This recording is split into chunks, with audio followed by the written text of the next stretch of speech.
पाकिस्तान में corona virus के तेजी से फैलाव की वजह से सूरत हाल हर गुजरते दिन के साथ बिगड़ रही है और हुकूमत ने एसओपीज पर सख्ती से अमल दरामद कराने का फैसला किया है।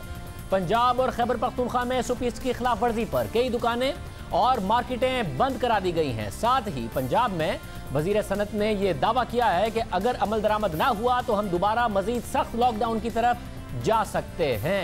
पाकिस्तान अब दुनिया के उन 17 ममालिक में शामिल हो गया है जहां केसेस की तादाद चीन से भी ज्यादा है। चीन में अब तक कोरोना के 84,165 केसेस रिपोर्ट हो चुके हैं और चीन ने सख्त लॉकडाउन के बाद इस वबा पर तकरीबन काबू भी पा लिया है, मगर पाकिस्तान में कोरोना केसेस की तादाद बढ़ती जा रही है। गुज़िश्ता 24 घंटे के दौरान पाकिस्तान में पहली बार 20,167 टेस्ट किए गए और उसके नतीजे में एक दिन में अब तक 4,688 केसेस सामने आए हैं, यानी शरह फिर भी 24% ही रही, जबकि गुज़िश्ता 24 घंटे में 82 अमवात हुई हैं। साथ साथ वज़ीर आज़म ने और तमाम सूबों ने मिलकर फैसला किया था कि फ़्लाइट जब आएंगी तो अब टेस्ट करने के बाद उन्हें क्वारंटीन नहीं किया जाएगा, घर जाने दिया जाएगा। और जो सऊदी अरब से फ्लाइट आई, मुर्तज़ा वहाब ने आज ट्वीट किया कि उसमें 246 में से 123 का टेस्ट मस्बत आया, जो कि 50% रेशो बनता है। वो कह रहे हैं ट्रेस करना पड़ेगा, ट्रैक करना पड़ेगा क्या वजह हुई कि जब उनको क्वारंटीन के बगैर जाने दिया गया घर, या मुईद यूसुफ साहब से पूछेंगे। साथ ही मुर्तज़ा वहाब हमारे साथ मौजूद होंगे। अब सिंध क्या करेगा, जबकि पंजाब में और इस्लामाबाद तक में मार्केटें बंद की गई हैं और कहा जा रहा है कि दोबारा सख्त लॉकडाउन हो सकता है। मुईद यूसुफ साहब बहुत शुक्रिया, और हमारे साथ मुर्तज़ा वहाब भी मौजूद होंगे। मुईद यूसुफ साहब, आज सिंध हुकूमत की तरफ से कहा गया कि अब हमें ट्रेस करना पड़ेगा, ये 246 लोग में से 123 मस्बत आ गए, उन्हें अपने घर पर जाने दे दिया गया था जब टेस्ट का रिजल्ट आया। क्या वजह है कि जो क्वारंटीन थी, जब तक आपका टेस्ट का रिजल्ट नहीं आता, आप लैंड कर गए हैं, तब तक आप क्वारंटीन में रहें, इसको बदला गया? शुक्रिया शाजिद। देखिए, पहले तो मंतक समझ लीजिए, फिर आगे आसान हो जाएगा इस बात को करना। हमने जब फ्लाइट ऑपरेशंस बंद किए थे 21 मई को, तो पाकिस्तान में वबा का फैलाव मेजॉरिटी जो है वो बाहर से आ रहा था। आप जानते हैं, पहले ताफ्तान का मामला हुआ ईरान से, और फिर जहाज़ों पे जो शुरू में लोग आ रहे थे मार्च से पहले, फरवरी वगैरह में, वहाँ से ये मामला शुरू हुआ। आज आपका जो कोरोना का स्प्रेड है, पाकिस्तान में जो फैलाव है, वो 92 से 93% लोकल ट्रांसमिशन से है। ठीक, तो हम शुरू हुए जहां मुकम्मल तौर पे बाहर से आ रहा था 100%, और आज हम वहां खड़े हैं जब 92 से 93% अंदरूनी ट्रांसमिशन हो रही है। दुनिया के तमाम ममालिक का हमने तज्जिया किया और उसमें 99% ममालिक जो हैं वो ऐसे हैं जो टेस्ट तक नहीं कर रहे, या चले 98%, 97% कह लें, वो टेस्ट भी नहीं करते, सीधा आते हैं लोग और सेल्फ क्वारंटीन में घर चले जाते हैं। बहुत ही कम ममालिक हैं जिन्होंने, कईयों ने तो अभी अपना मुल्क खोला नहीं, जिन्होंने खोला है, जो कह रहे हैं कि हम आपको स्टेट फैसिलिटी में 2, 3, 4 ममालिक जो हमने कम से कम तज्जिया किया। तो इसलिए बाकी बेस्ट प्रैक्टिस इंटरनेशनल भी यही है। और तीसरी बात ये कि ये जो आप फिगर दे रहे हैं एक प्लेन का, हम क्या कर रहे हैं, हम लोगों को ला रहे हैं, हर एक को टेस्ट कर रहे हैं, और वही स्ट्रेटजी अब अपना रहे हैं जो लोकल पाकिस्तानी यहां मुकीम है उसके लिए है। अगर सिम्टम्स हैं, अगर अलामात नजर आ रही हैं बीमारी की, डॉक्टर साहिबान फैसला करते हैं कि आपको अस्पताल जाना है या हमारे क्वारंटीन में रहना है, तो आप रहते हैं। अगर सिम्टम नहीं है तो आप घर चले जाते हैं। और जो ट्रांसमिशन है, हमारे हेल्थ एक्सपर्ट्स ने जो हमें बताया है, ट्रांसमिशन तब बहुत ज्यादा उसका इम्कान है जब आप सिम्टोमेटिक हैं, खांस रहे हैं, छींक रहे हैं वगैरह। अगर ऐसा नहीं है तो उसका बहुत कम चांस है। इसीलिए सारी दुनिया होम क्वारंटीन पे चली गई, हम भी होम क्वारंटीन पे चले गए। तो ये मंतक है। ये जो मंतक है, इसमें ज़रा वजन है कि जब पाकिस्तान में सारा लॉकडाउन खत्म कर दिया, 24% ट्रांसमिशन रेट है जो कि दुनिया का ट्रांसमिशन रेट से ज़्यादा है, तो फिर जो बाहर से लोग आ रहे हैं उन्हें क्वारंटीन में क्यों रखना है? जब आप पाकिस्तान में लोगों को इस तरीके से क्वारंटीन में नहीं रख रहे हैं, जब टेस्ट मस्बत आता है तब उनको आइसोलेट किया जाता है। मगर सिंध हुकूमत के ज़रा ये भी बताते हैं कि उस इजलास में जो वफाकी हुकूमत है वो तो बाहर से आने वाले मुसाफिरों का टेस्ट का भी नहीं कह रही थी। जो एक प्रपोजल था उनका ये था कि जी बस इनकी स्क्रीनिंग करते हैं और जाने देते हैं। वो तो वज़ीर आला सिंध ने कहा कि जी लोग 2 पैनाडोल खा के बैठ जाते हैं और उसकी वजह से उनका बुखार नहीं आ रहा होता, ताकि वो स्क्रीनिंग से निकल सकें, तब जाके टेस्ट की बात हुई है, वरना तो वफाकी हुकूमत बगैर टेस्ट के स्क्रीनिंग के जाने की भी हामी थी। अगर आप मुझे ये कह रहे हैं कि लोग पैनाडोल खा के और बैठ जाते हैं जहाज के अंदर तो उनका बुखार उतर जाता है, ठीक, तो हम जो स्क्रीनिंग अगर एयरपोर्ट पे कर रहे हैं या करेंगे या पहले भी करते थे, उसमें जो हेल्थ प्रोफेशनल वहां है, वो खांसी जुकाम जो बाकी अलामात हैं, वो कोई मतलब है कि मौजतन तो नहीं शख्स आ सकता कि वो अपनी खांसी भी 15 मिनट रोक ले अगर उसको इतनी अलामात हैं। और अगर इतनी अलामात नहीं है, अगर उसका बुखार जो है वो वाकई जबरदस्ती पैंडोल खा के और वो घर जाएगा और अपने माँ बाप, अपने बच्चों, अपने अजीजों अकारिब को जान के कोविड लगाएगा, तो ये बात आपको मंतकी लगती है? क्या आपको लगता है कि लोग हमारे इतने जो हैं वो शऊर नहीं रखते, कि वो बेशऊर हैं, कि वो जाएंगे, उनको पता है कि उनके बूढ़े माँ बाप और बूढ़े जो हैं रिश्तेदार मौजूद हैं और उनको वो कोरोना करने घर चले जाएंगे? सब ये आपको क्यों नहीं मंतकी लगती है? अनफॉर्चुनेट सी बात है, मगर माज़रत के साथ लोग एहतियात नहीं कर रहे हैं। ये बात नज़र आई है कि लोग छुपाते हैं, लोग ना एहतियात कर रहे हैं, ना मास्क पहनते हैं। ये बात तो आपके सामने है। इसमें क्या ऐसी बात है कि जिसमें आपको लग रहा है कि ऐसा कोई क्यों करेगा? बिल्कुल हुआ है, मैं आपसे एग्री करता हूं। तो अब इसमें दो बातें और सुन लें कि अगर ये हुआ है तो हमें इसको रोकना है, इसमें कोई शक नहीं। तो ट्रैक एंड ट्रेस का तो सारा प्रोसेस ही इसलिए बना है। जो शख्स पाकिस्तान में मुकीम है, अगर खुदा ना खास्ता वो कोई ऐसी हरकत करता है, तो आप कैसे पकड़ते हैं उसको? उसके घर से फोन तो नहीं आता, ट्रैक एंड ट्रेस से पकड़ते हैं। अगर वो शख्स अपने घर से बाहर चला जाता है, आपको पता चलता है, कैसे पकड़ते हैं? ट्रैक एंड ट्रेस से पकड़ते हैं। शाहजेब, अगर आज से 9 महीने बाद ये वबा खत्म नहीं होती, 6 महीने बाद वबा नहीं खत्म होती, तो आप क्या चाहते हैं?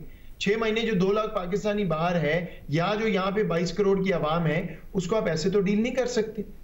मतलब ये पॉलिसी मुझे समझ में आ रही है, यानी क्योंकि पाकिस्तान में ज़रा लॉकडाउन ख़त्म किया, 1 महीने के अंदर अंदर ट्रांसमिशन 24% पर पहुंच गई, दुनिया में फिर भी कहीं ना कहीं कंट्रोल हो गया, तो दुनिया से ज़्यादा पाकिस्तान में इस वक्त टेस्ट मस्बत आ रहे हैं। तो आप ये कह रहे हैं कि जब इक्का दुक्का फ्लाइट के अलावा तो इतना ज़्यादा पॉजिटिव केसेस नहीं आ रहे जो पाकिस्तान में लोकल हैं, तो क्या वजह है कि जो बाहर से आ रहे हैं उनको ज़्यादा हम डिफरेंट अंदाज में ट्रीट करें बजाय इसके जो हम पाकिस्तानियों को ट्रीट कर रहे हैं? मगर कुछ फ्लाइट्स जो मिडिल ईस्ट से आई थी उनमें ज़्यादा आया था, तो आपने बाद में फॉलोअप किया था, इसके लिए भी करेंगे कम से कम, क्योंकि 50% लोगों में आ गया। अजीब है ही नहीं। देखें, हम पहले दिन से डेटा देख के फैसला करते हैं, विफाक और सूबे। तो डेटा हमें क्या बता रहा है? डेटा ये बता रहा है कि इस वक्त जो पैसेंजर सारे आए हैं, बहुत वावेला मचा, बहुत शोर हुआ। टोटल जो पैसेंजर्स की पॉजिटिविटी है वो लगभग 10% है जब से हमने शुरू किया। और आपके यहां पे डोमेस्टिक जो ट्रांसमिशन रेट है वो भी इतनी। ठीक, अच्छा, दूसरी बात, ये जो 10% है, इसमें सिर्फ हमारे 2 ऐसे हॉटस्पॉट्स कह लें जिनकी वजह से ये नंबर ऊंचा है, वरना इससे भी कम है। वो क्या है? एक हमारे जो शुरू में अफ्रीका से कुछ लोग आए, मलेशिया और इंडोनेशिया से कुछ लोग आए, उसमें तबलीगी जमात के कुछ लोग थे, कुछ वैसे थे, वो हाई नंबर आया। वहां से हमारी रोजाना फ्लाइट्स आनी ही नहीं है, वो वन ऑफ फ्लाइट्स थी, उनको हमने टेस्ट किया, क्वारंटीन किया और वो सेहतयाब हुए और अल्हम्दुलिल्लाह घर चले गए। पीछे रह गया हमारा मसला खलीजी ममालिक का। वहां मैंने आपको बता दिया, जहां से आ रहे थे, एक मुल्क के साथ हमने सफारतकारी की, उन्होंने हमें बहुत ताउन किया, टेस्ट किए, नंबर नीचे चले गए। अब जहां जहां हमें मसला नजर आएगा हम इसी अप्रोच से चलेंगे। अगर हमें यह नजर आएगा कि एक हॉटस्पॉट, 2 हॉटस्पॉट्स हैं और बार बार 30, 40, 50% जहाज पॉजिटिव आ रहा है, तो मेरे भाई हम उसको बंद करेंगे। बहुत शुक्रिया, मुर्तज़ा साहब हमारे साथ मौजूद थे। मुर्तज़ा साहब, वजन है इस बात में कि पूरे पाकिस्तान में तो लॉकडाउन ख़त्म कर दिया, ट्रांसपोर्ट भी खोल दी, पाकिस्तान में अगर किसी में सिम्टम आए वो टेस्ट कराए, उसके बाद घर में आइसोलेट हो जाए, अगर और जब तक टेस्ट मतलब, तो ये बाहर से आने वाले, जबकि लोग वहाँ तो मस्बत रेशो भी अब वो नहीं रहा जो पहले हुआ करता था, उनके साथ क्यों अलग ट्रीटमेंट किया जाए अगर 10% का एवरेज रेट है इक्का दुक्का फ्लाइट के अलावा? बिस्मिल्लाहिर्रहमानिर्रहीम। देखिए शादिब, ये इशू नहीं है। बैरून मुल्क पाकिस्तानी जो है वो हमारे पाकिस्तानी भाई हैं, उनकी खिदमत पाकिस्तान के लिए हम हमेशा उसको अप्रिशिएट करेंगे। हम समझते हैं उनको वापस लाने की मोडालिटीज़ और बेहतर तरीके से बनानी चाहिए, और वो मोडालिटी क्या है कि आप उनको वापस लाएं, उनको क्वारंटीन करें, उनको क्वारंटीन करने के साथ साथ उनका टेस्ट करें, और टेस्ट जब उनका पॉजिटिव आता है तो जो तदाबीर एहतियाती एतबार से लेने की जरूरत है वो एहतियाती तदाबीर ली जाए। मगर सिम्टम भी ना हो फिर भी सबके साथ ये किया जाए, तो पाकिस्तान में जो लोग मौजूद हैं वो अगर टेस्ट कराते हैं तो उन्हें क्वारंटीन थोड़ी करते हैं, उन्हें आप कहते हैं घर पे जाके आप आइसोलेट हो जाएं। तो जो बाहर से आ रहे हैं, हालांकि वहां पर ट्रांसमिशन कम है, पाकिस्तान में ट्रांसमिशन ज्यादा है, उनके साथ अलग क्यों किया जाए? वो ये सवाल। देखिए, एक फर्क है ना शाहिद साहब, पाकिस्तान की आबादी है 22 करोड़, एक जहाज में 400 बंदा आएगा, 300 बंदा आएगा, तो आपके पास एक टारगेटेड कम्युनिटी है।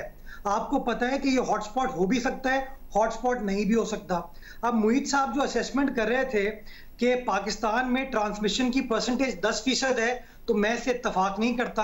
आप पिछले कोई 10, 12, 15 रोज का अगर रिजल्ट उठा के देखेंगे तो 20 से 25% पॉजिटिव केसेस आ रहे हैं, ये फैक्ट है। जो आज मैंने फ्लाइट की डिटेल्स सोशल मीडिया पर और प्रेस रिलीज के थ्रू जारी की थी, वो कहता है कि जद्दा से जो फ्लाइट, रियाद से जो फ्लाइट आई थी उसमें 50% वो था। अब मुझे मंतक समझ नहीं आती फेडरल गवर्नमेंट की कि हर चीज रिएक्टिव, हम देखेंगे, हम एसेस करेंगे, जब तबाही हो जाएगी तो हम उसको रोक देंगे। भाईजान, रियासत काम करती है प्रोएक्टिवली। आप लोगों का ख्याल करना चाहते हैं, आप चाहते हैं कि पाकिस्तान को खोल दिया जाए, आप समझते हैं कोरोना वायरस कोई प्रॉब्लम नहीं है, तो आके कैटेगोरिकली कह दें कि कोरोना वायरस प्रॉब्लम नहीं है। लेकिन ये जो मुतजाद बयानियां है ना, कि एक तरफ आप कहते हैं कि हाँ इट्स अ प्रॉब्लम, हाँ हमें एहतियात करनी है, लेकिन वजीर आजम मास्क पहने बगैर जगहों पे चले जाते हैं। एक तरफ आप कहते हैं इट इज अ प्रॉब्लम, लेकिन फिर आप कहते हैं कि नहीं यार, बैरून मुल्क से लोग आ जाएं, हम टेस्ट नहीं कराएंगे, हम उनको जिम्मेदार ठहराएंगे कि आप मगर मुर्तज़ा साहब, प्रॉब्लम है तो आप लोग भी काम तो जैसे सारे सूबे पहले आपको फॉलो करते थे, अब आप फॉलो कर लेते हैं, आपने भी ट्रांसपोर्ट खोल दिए, सारे काम कर रहे हैं। हालांकि अब क्रैकडाउन हुआ है इस्लामाबाद में आज और पंजाब में भी हुआ है, और वहां तो वजीर सनत ने यह भी कहा है कि भाई हम लॉकडाउन कर देंगे दोबारा सख्त, क्योंकि पासदारी नहीं हो रही है। आप लोग क्या करेंगे? देखिए शादिब साहब, जब आप ये सवाल पूछते हैं ना तो थोड़ा सा मुझे एतराज भी होता है, थोड़ी मेरी रिजर्वेशन भी है सवाल पे। हमने जानबूझ के या विलिंगली फेडरल गवर्नमेंट के फैसले को फॉलो नहीं किया। आपको डे वन से पता है कि मेरी सियासी जमात की क्या पोजीशन है, मेरी हुकूमत की क्या पोजीशन है कोरोना वायरस के हवाले से। हमारे ऊपर मजबूरी थी, एक फेडरल गवर्नमेंट प्रेशर डाल रही थी और बाद में सुप्रीम कोर्ट ने यह फैसला दिया कि ये नहीं हो सकता कि पाकिस्तान के एक सूबे में एक सिस्टम चल रहा हो, दूसरे सूबे में दूसरा सिस्टम चल रहा हो। तो वो दुरुस्त है। मैं अब जानना चाह रहा हूं, ट्रांसमिशन बहुत ज्यादा हो गई है, 24% इस वक्त जो है वो पॉजिटिव केसेस आ रहे हैं, और जब उसको बढ़ा रहे हैं 15,000 पे भी 24% था, 20,000 पे भी 24%, ये बहुत अलार्मिंग बात है। अब क्या करेंगे आप? मैं इत्तेफाक करता हूं आपकी बात से। सबसे पहले तो मैं फेडरल गवर्नमेंट से हाथ जोड़ के कहना चाहूंगा कि कम से कम अप्रिशिएट तो करें, प्रॉब्लम क्या है। अभी फेडरल गवर्नमेंट का एक इंपॉर्टेंट आदमी आपको कह रहा है कि 10% है, आप 24% रोज अपने टेलीविजन प्रोग्राम पर आके कह रहे हैं। हम लोग रोज टेलीविजन प्रोग्राम पर बात करते हैं, आपके जफर मिर्जा साहब ये बात करते हैं, लेकिन ये लोग जो फैसले कर रहे हैं वो फैसला करते वक्त कहते नहीं 10% है। तो जब तक आप प्रॉब्लम को सही तरीके से समझेंगे नहीं, मैं समझता हूं उसका हल नहीं निकाल सकते। और मुझे आज भी ये लगता है कि फेडरल गवर्नमेंट एक स्टेट ऑफ डिनायल में है, वो समझती है कोई प्रॉब्लम नहीं है, अल्लाह मालिक है, इंशाल्लाह सिचुएशन हैंडल हो जाएगी। मैं समझता हूं अभी भी वक्त है कि कम से कम थोड़ी सीरियसनेस शो करें कि आप बाय एक्शन प्रोएक्टिवली काम कर सकते हैं और प्रोएक्टिव तरीके से आप चीजों को हैंडल कर सकते हैं। और जब मैं ये कह रहा हूं कि प्रोएक्टिव तरीके से, एक तरफ आपको कोरोना वायरस की ट्रांसमिशन को रोकना है, अपनी टेस्टिंग को बढ़ाना है, और एट द सेम टाइम आपको अपनी हॉस्पिटल की कैपेसिटी को बेहतर करना है। ये नहीं हो सकता कि फेडरल गवर्नमेंट अपनी मंतक के हिसाब से फैसले करे और आखिर में सूबाई हुकूमतों के ऊपर छोड़ दे कि जी अस्पताल आपकी जिम्मेदारी है, हेल्थ जो है वो डिवॉल्व सब्जेक्ट है। अगर फेडरल गवर्नमेंट फैसले करे। बहुत शुक्रिया मुर्तज़ा साहब हमारे साथ मौजूद थे। फेडरल गवर्नमेंट कहती है सारे इत्तेफाक से फैसले होते हैं। सिंध हुकूमत की अपना एक क्रिटिसिज्म है कि एक जो मैसेजिंग है वो सही नहीं होती फेडरल गवर्नमेंट की तरफ से।